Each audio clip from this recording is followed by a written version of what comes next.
Hello, and welcome to this edition of People in Transition. I'm your host, Bob Gerst. I've been hiring and mentoring executives, frontline employees, and job seekers for nearly 40 years through a host of transitions, some difficult, but most very good. This experience has given me a bird's eye view on a variety of trends, economies, industry disruptors, and transitions, big and small. It also brought me into contact with the thought leaders and decision makers you need to meet. Imagine knowing exactly what to do next and how to know it's time to make your big job change. We all know transitions can be scary, but it doesn't have to be. And it's even fun when you have actionable strategies and proven tactics to achieve the future you want. We'll share with you the tools and skills that can take your dreams to your next great job. So if change is on your horizon, you won't want to miss this discussion. Also, please subscribe to this podcast so you won't miss any future episodes.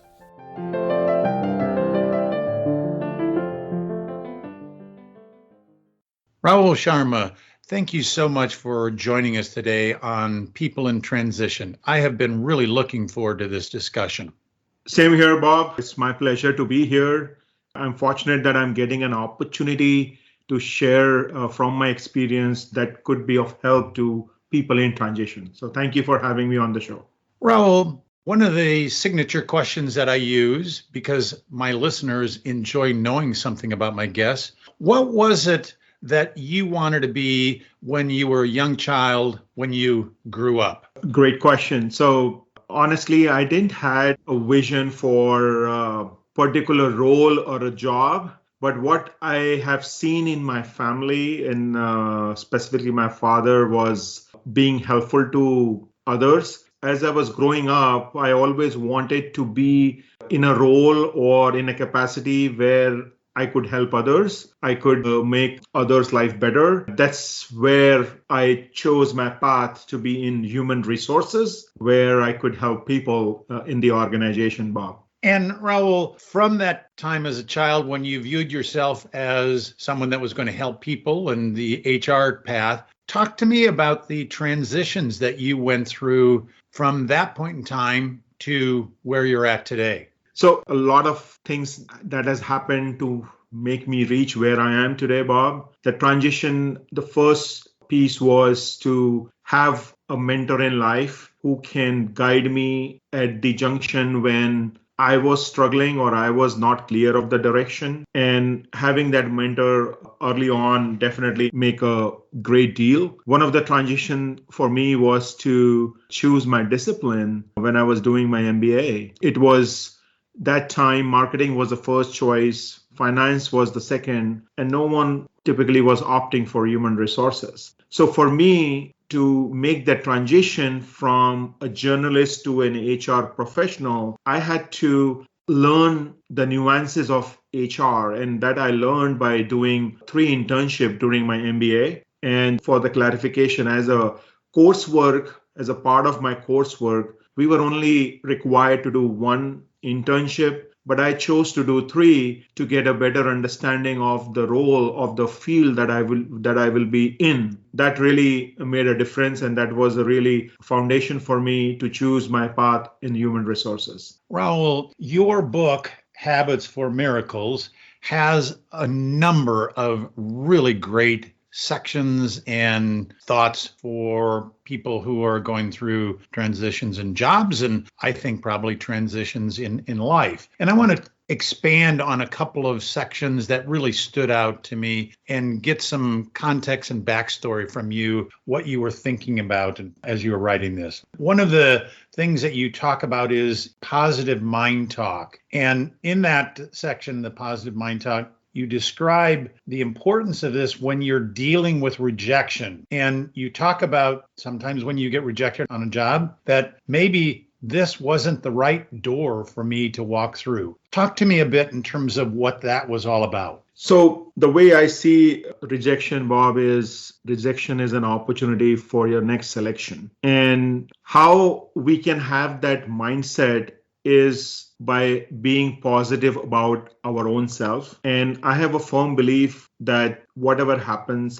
for good. That is something is ingrained in me. And with the positivity that we have within us, we will be able to see every obstacle coming our way as an opportunity rather than getting into a self-pity mode. So the positive mind talk is just nothing about being positive to yourself, talking positive to yourself, as well as surround yourself with people who are filled with positivity. That is what I see as a major difference. Sometimes when we are going through a rough phase, people around us also add to it rather than giving you right direction or giving you right inputs. They also support you with the thoughts that you are having, whether they are negative or positive. And I think as a human being, we really need to reflect on that experience and make sure that we are going in a right path. So positive mind talk will allow us to think positive, take positive action, and in result, it will be a positive life or positive or happier life. Another part of that positive mind talk, you talk about when feeling insecure, and that feeling this way is understandable, but it's not seeing myself clearly, and I am more capable than I realize. What was the backstory on that, Rahul? So whenever you happen to do something which is first time, we have that insecurity. Specifically, let's say when you are transitioning, you are not sure sometimes whether this move will be right or not. Like when I was moving from India to US for my further education, leaving my entire family, leaving my job, there was a lot of insecurity, but at the same time, I had a belief in myself that I will make it happen. And that belief really helped me in finding the path around. When I came to here, Bob, in the US back in 2002, I was not knowing any people in the city that I landed, which was in a Bowling Green in Ohio. I coordinated with people back from India to find me a place where I can stay for first few days, and finding people, finding new city, new college, everything was pretty different. And in the initial days, there were negative thoughts came to my mind that, hey, why I left my home country? Food is a different, the culture is different. How will I be able to cope up? But then there was another thoughts that came to my mind that, man, it was your choice. You made that decision. Now you need to make it happen by thinking positive and taking positive action. And rest is history, Bob. It's been 20 plus years that I have been in the country, enjoyed my tenure, and I'm just loving it that I made that decision. Well, one of the activities that you described to help you with those positive mind talk is journaling. Mm-hmm. And I read so much about journaling and how to do it and the power of it. Yet I know so many people that struggle with it. Can you describe what journaling is all about? And if you are struggling with it, what are some tips, techniques that you would suggest to cause someone to be able to do it and derive the benefit from it? Sure, Bob. And I have struggled with it in the past. So I agree and I sympathize with people who are struggling. It's not very simple. But what journaling does to us is it allows us to think and write down the thinking that is happening in mind, whether it is ideas, whether it is good thoughts, bad thoughts, all those things you are able to write. And when you are able to write, you are able to detach yourself from the emotions that you are going through when you are just thinking. So it really helps you in taking care of your emotions, taking care of your behaviors when you write those thoughts on paper or probably use electronic device. What has helped for me, I mean, earlier I used to do it in paper, but then challenge was that when I needed that paper was not available, or, it took me a lot of time to find that paper. I started using the Notes app on my iPhone. And whenever I am having any thought, I'm trying to get my phone and write it down or probably pen it down. And that has really helped me in maintaining my journal. The other thing which has helped me is a journaling time, not a calendarized time, but I take it more on me that, okay, today I need to give 10 minutes to just journal down my thoughts.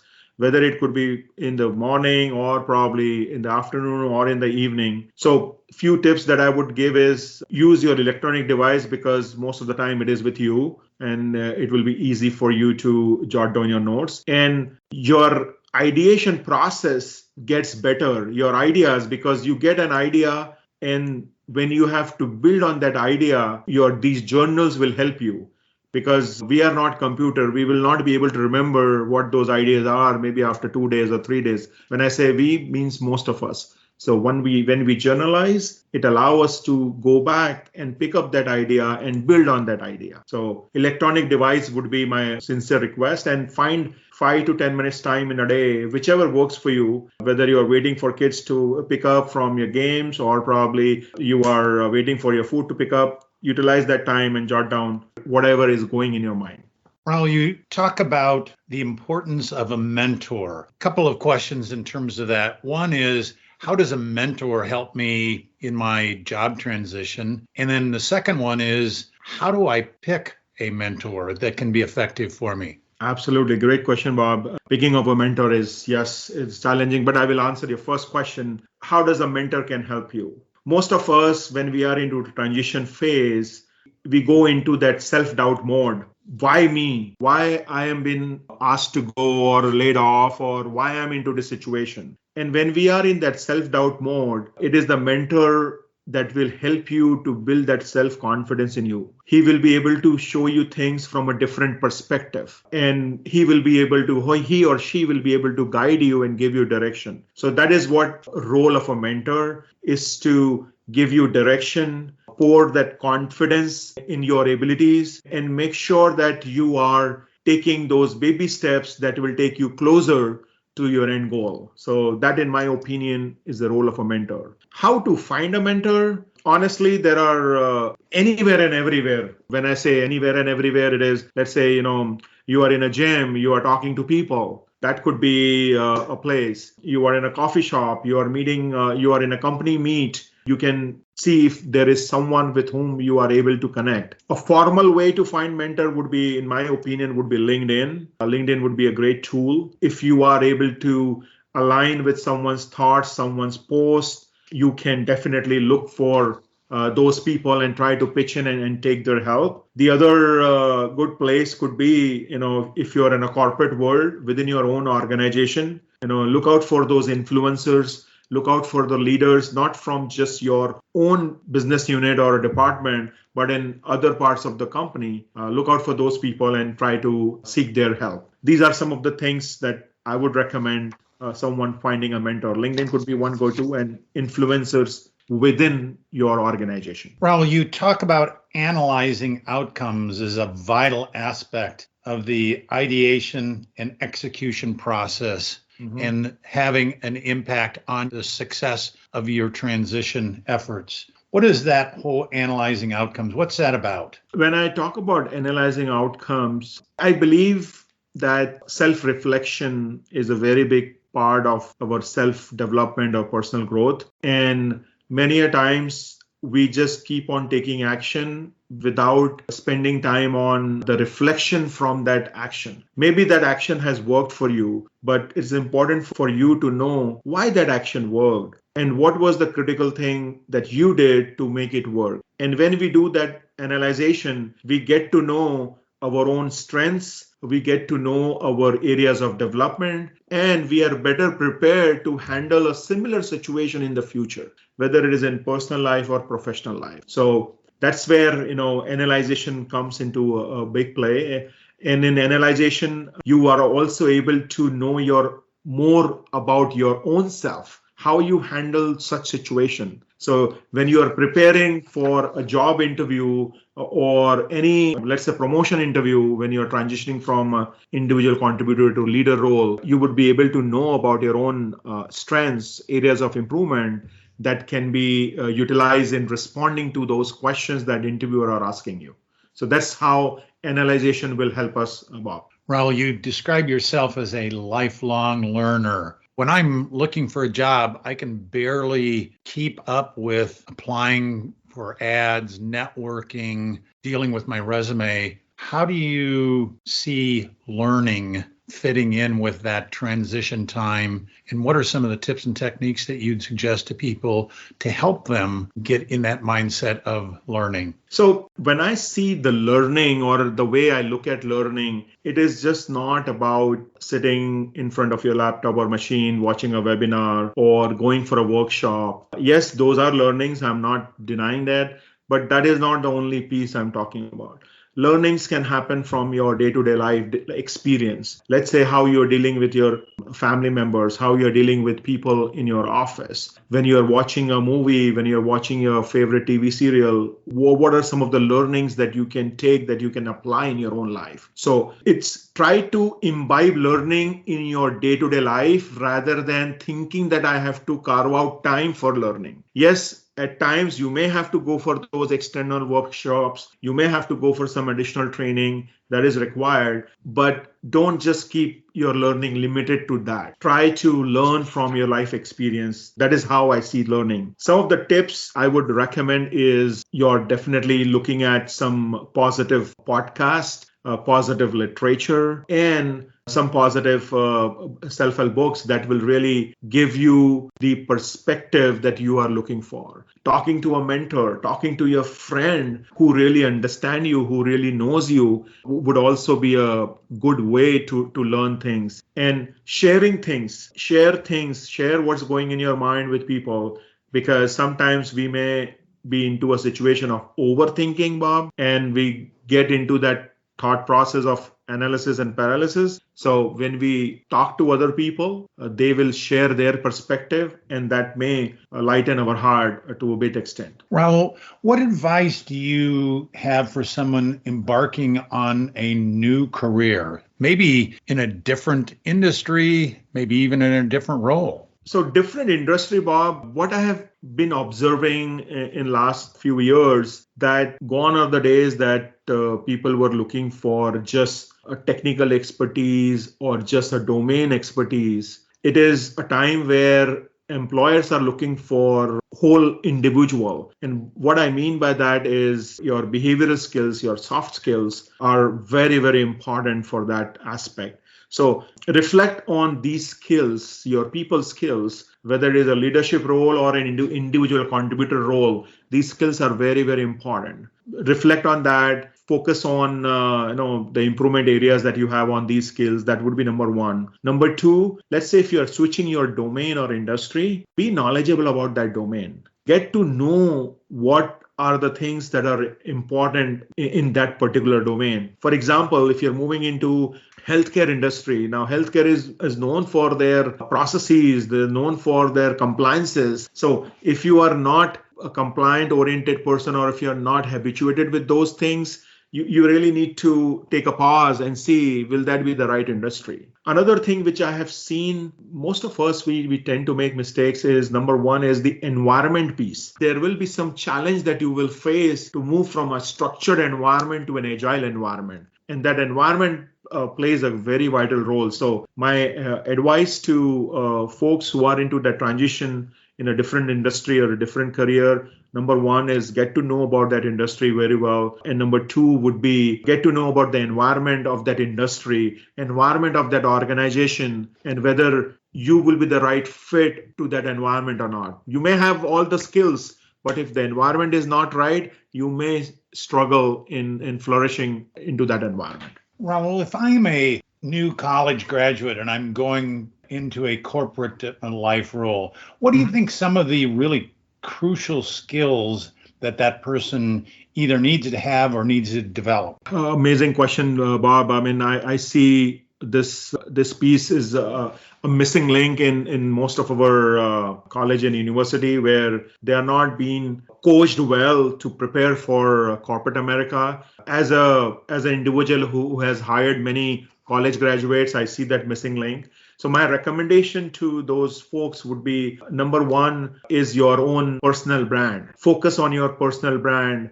Focus on how you are on your social media, how you are taking care of yourself, whether it is a public speaking skills, whether going above and beyond when you go into an organization. Just make sure that you are not just doing what you are being told to do, but you are doing above and beyond. You are providing value. So focus on your personal branding. That is number one. Number two would be networking. I see this is a bigger piece that is also is missed. You can get a new job with networking. You can make your life easier through networking when you are in a new role in post your college, because when you network with people, you will be able to learn from their experience much quicker, much faster, rather than spending those many years and learn it from your own. So when you network with people, you learn. That is another way to learn things. And number three would be, in my opinion, the relationship. Build your relationship equity. Make sure that you are not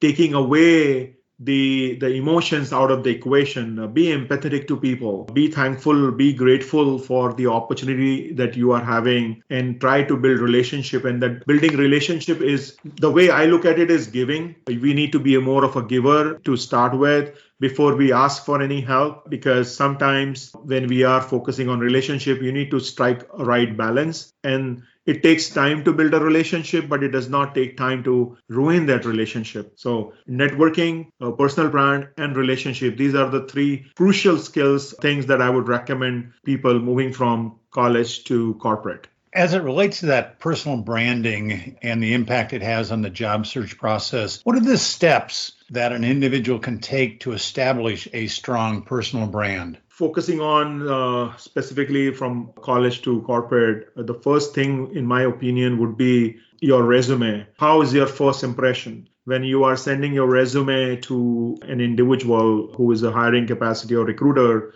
how is your resume? Your resume is well written. It really displays all your qualities and essential skills. It is free of any grammar or spelling error. That is number one. Number two, what kind of experience are you giving to that individual? Are you responding in time? Are you making sure that you are clear in your messaging on your emails? Are you making it easy for them to go through the entire hiring process, or you are making it a little challenging for them to hire you? So provide the very amicable experience to those people, and that will also reflect on your personal brand. Number three, I would say, is focus on your basic Microsoft skills. I know it is very, very basic. Every resume talk about that they are proficient in Microsoft, but believe in me, when I say this, a lot of college grads, when they come to work, they are very much novice, and they consume a lot of time in learning the basic Microsoft Office, which is your, Microsoft Outlook or Microsoft PowerPoint or Excel or Word. So during your college, if you can make those skills as you're proficient, it could be a game changer for you. It would improve your productivity. It would improve your likability in the organization when you are able to do those basic things. So these are the three things I would recommend, three steps probably. Maybe number one, make sure your resume is up to date, is well written. And number two, make sure that you are giving a very good amicable experience to your recruiter or hiring manager. And number three is learn those basic skills that will really make an impact on the employer or on your team leader when you join that organization. Rahul, someone once told me that you should reverse engineer from what the job posting says and describes the position is and what your resume outlines. What does that mean, and how do I do that? I have been into IT staffing, Bob, and I have seen it all. When people or the candidates, they craft a resume specifically matching to the requirement. And it is good, but I would caution people that in that process, don't try to mention things just to please someone, just to make that resume really look good, but make sure that it is inclusive of those things that you have already done. So what it means, reverse engineering for a resume, looking at a job description, is, let's say if your job is looking for three essential skills, skill A, B, C. So then when you are preparing your resume for that particular job, make sure that if those skills you have displayed in your previous role, make sure those skills are getting highlighted. Sometimes, because we are not a proficient resume writer, so we just mention very generic things on our resume without knowing what could be impactful. But now when you have read the job description, you know that your future employer looking for these three skills or four skills or five, and you have those skills, then create your resume, making sure that the experience that you have mentioned in your resume highlight those skills so that it is easier for the hiring manager to select you or to request you for an interview. So that is what, in my opinion, that statement means, Bob. Rahul, how do you make certain that your personality comes through a telephone or a Zoom interview? And is there some way that I can increase my personality shining through? Absolutely. If it is a Zoom interview or video interview, it is a different process. If it is a telephonic interview, different. So for a telephonic interview, my recommendation would be if you have given a time for an interview, please make sure that you are at a place where you can talk comfortably. Please make sure there are no disturbance. Don't take the calls from airport or while driving. I mean, I'm not saying that you cannot do it, but if you have given a time, then make sure that you are available where you can talk freely. The other thing I would recommend is make sure your phone is charged. The other thing is when you speak on the phone while standing up, really makes a difference. It helps your vocal cord to come out well. So your voice will come out well. So if possible, stand up and speak. The third thing I would say is smile. Smile, it is contagious and people will be able to figure it out even if they are not seeing you. In your telephonic conversation, if you are smiling, that really helps to take the conversation to the next level. So that is about the telephonic interview. For a video interview, my recommendation would be make sure that you are dressed well. That is number one. And then I'm not saying that you need to be in a suit, but you don't need to be on your night dress or just sports clothes. It has to be appropriate, business appropriate attire. Number two is your background. That is very, very important that your background, make sure that it is a empty background or it is a proper background, or use one of the animated backgrounds that are available on Zoom. Prepare yourself before if it is your first time Zoom interview, my recommendation would be do a preparation by logging into your Zoom, making sure that how your background is looking, making sure that how the camera angle is looking. Sometimes I see that, it is the angle of the camera is not appropriate and it does not give a very good picture to the interviewer. So do those preparation and that will help you to master the art of video interview. Rahul, any books or other resources that you would recommend to someone who is going through their own transition? Absolutely. One of the book that I read was by Andy Storch, which is Own Your Career, Own Your Life. It really talks about how you need to take charge of your career. What are the steps that you need to take? So that is one of the good book. The other book I would recommend is by Simon Sinek, Start With Why. Your why, your purpose needs to be very, very strong whenever you are doing anything. And if that why is strong, then it will automatically propel you to take the action that will take you closer to the goal. These are the two recommended books from a self-growth, self-development perspective.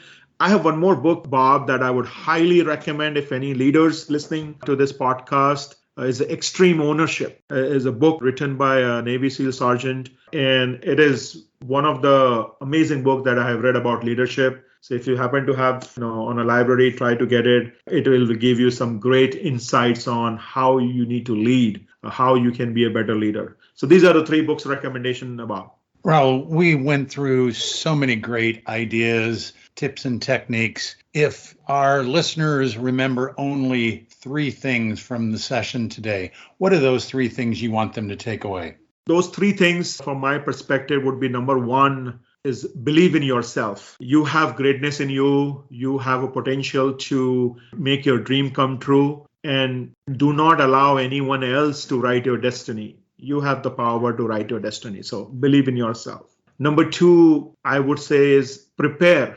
Preparation is the key in any transition, whether it is a job transition or it is your life transition. You need to prepare yourself to make things happen. And number three would be take action consistently. Don't wait for that action to be perfect. Take imperfect action, but the important part is take it consistently. So believe in yourself, prepare, and take consistent action. These are three things that I would like our audience to leave with in terms of learning points or takeaways.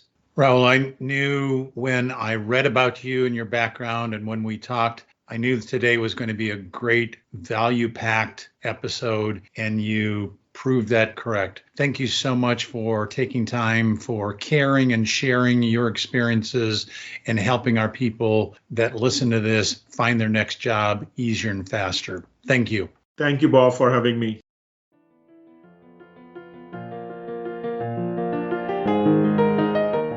Thank you for listening. We're working in unprecedented times. The purpose of these episodes is to give you the support and critical tools to adjust with the changing marketplace. I'll continue to introduce you to guests who have successfully survived their own obstacle course and can share useful information. If today's message was helpful to you, please share it on your social media. Your review and rating helps get this to more people. Also, if you have questions or podcast ideas for future conversations, reach out to me on LinkedIn. Change is constant. The more prepared you are for it, the better and easier the change will occur. Thank you again. This is your host, Bob Gerst. See you at our next episode.